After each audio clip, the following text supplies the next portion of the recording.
Hey everybody, it's Mac here, and we are going to do a video on factoring out the greatest common factor, and we're only going to worry about numbers right now. I can see right now this sheet actually had some letters. I tried to make them and put in some commands to take out all the letters, but that didn't quite happen, so adjust the answer key when you see it, and I might fix this on a future video, but for right now, I'm going to pull out all the letters, and remember, these can all be found on maxtutorials.com, and right now I'm going really slow through the factoring. This would be like kind of factoring out by greatest common factor part 1, because I'm only going to pull out numbers, okay? Eventually, you're going to have to pull out letters or variables as well. But right now, we're just going to worry about the numbers, okay? Let's start here with number 1. Boom. In fact, I'm going to blow these up. I'm just going to go down the odds, then I'll do the next one and make these really small. Now, between 8 and 24, I'm asking myself, what's the same? What's the same number? And I hope that you see 8 goes into both. And then I do parentheses, and so that's what's the same. What's left over? Well, what's left over when I pull an 8 out of 8x? An x. What about when I pull an 8 out of 24? 3. Don't say 16. We're dividing. Think divide. Now, you can always check by going like this and doing distributive. 8x minus 24. So if you see, factoring is just like backwards distributive.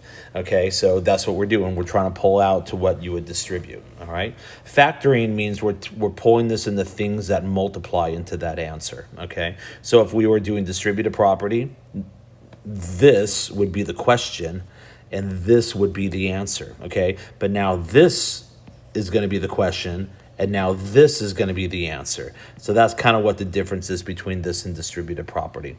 Let's keep going down. 12a and 36. Hopefully you see that the 12 goes in. If you don't, I've got ways to fix that. And if you watch versions A and B of this, you'll know exactly what that is. That's why I'm going to go a little quicker on this one. Okay, it's really good if you do these in order. So if you just stumbled upon this video, you're checking things out, searching on YouTube or whatever, go back and go to maxtutorials.com and make sure you do A and B, and this one will pop out a little bit better for you. I see a 15 there. I'm going to be left with 2r plus 3. This one, out of the 16, I see an 8 will go into both of these. I'm going to be left with 2t minus 5. I'm just dividing by the number I pull out. What's the same? 54 and 81. Well, the first thing I see is 9. Now, it could be a bigger number. It might be, but let's do it. I'm going to be left with 6n plus 9. Freeze. Always look at what's left over. And I see the 6n and the 9, and I say, hey, I could have gone further with that. I could also have pulled out a 3. Boom. Well, pull out a 3 then. Between 3 times 9 is 27.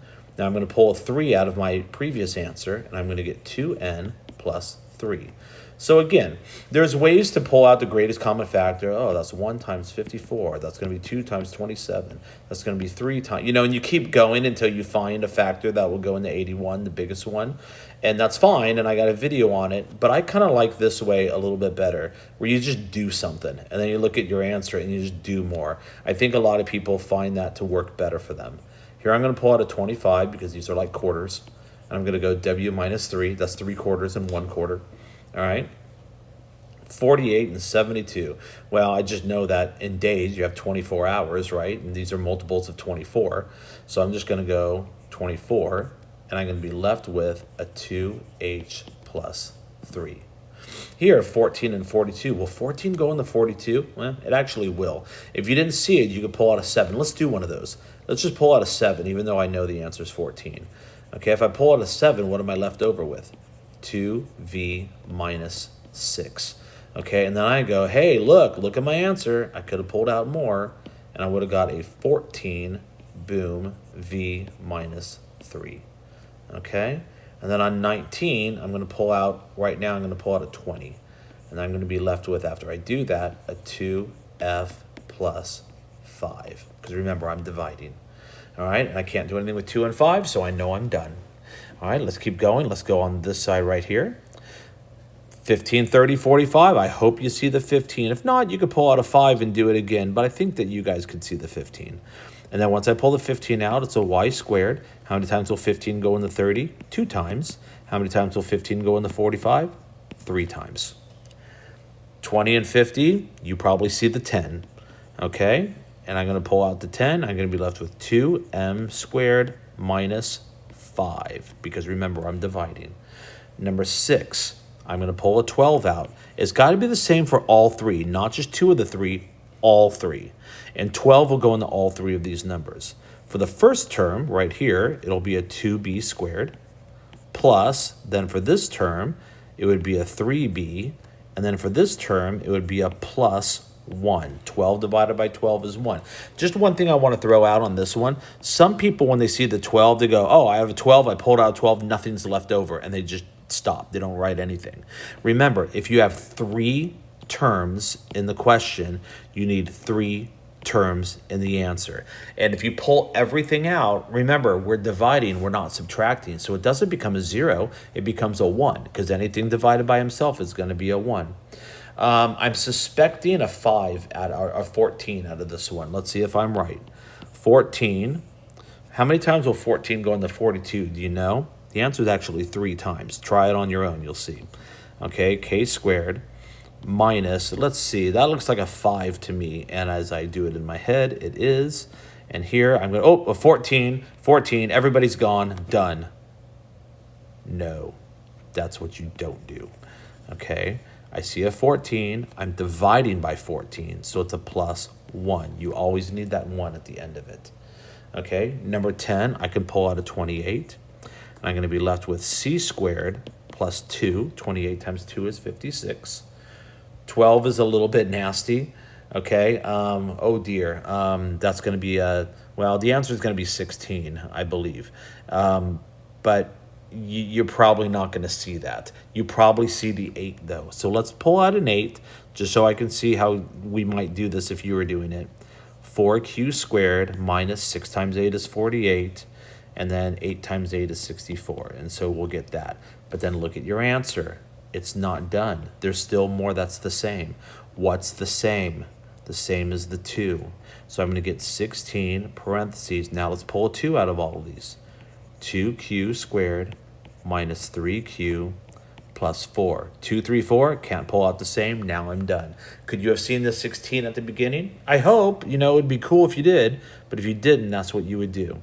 Number 14, as I look at this, again, you can always start at the smallest number. 24. Will 24 go into these? No. What's the next factor down from 24? It would be 12. Will 12 go into all three? They sure will. That's what I do. This is how I do them.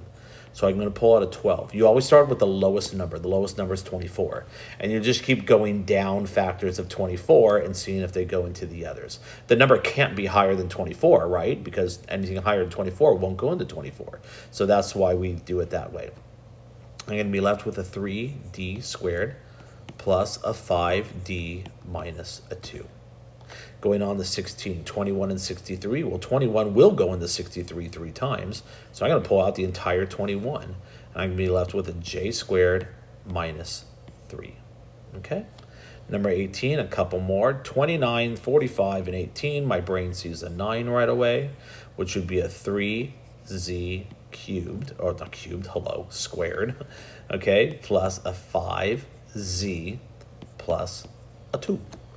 Okay, and the last one, 50, 75, 25. Oh, back to my arcade days. Okay, these are all quarters. So we're going to pull out 25 cents.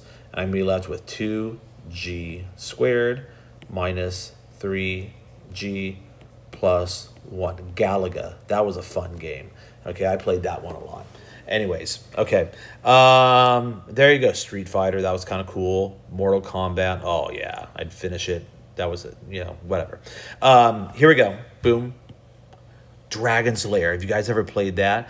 I was at Disneyland and I was playing it and they had a big screen and there was this big crowd and I got to the dragon at the very end. It was awesome. And it was my first time at the dragon. If you've ever played it, you know what I mean. And everybody's watching going, oh my God, he's at the end of the game. I've never seen anybody at the end of the game. And it was my first time at the end of the game. And you know what happened? I like died and everybody went, oh, but I made it to the dragon. Anyway, sorry. Version C. There you go. So I hope this helped you out. And so remember, this is kind of a part one. So factoring out the greatest common factor, now we have to do the letters. And the letters, honestly, are a little bit easier than the numbers. So go to the next video on the letters, and I think you'll, when we put these together, you'll feel really comfortable with factoring out the greatest common factor. All right, guys, I'll see you there.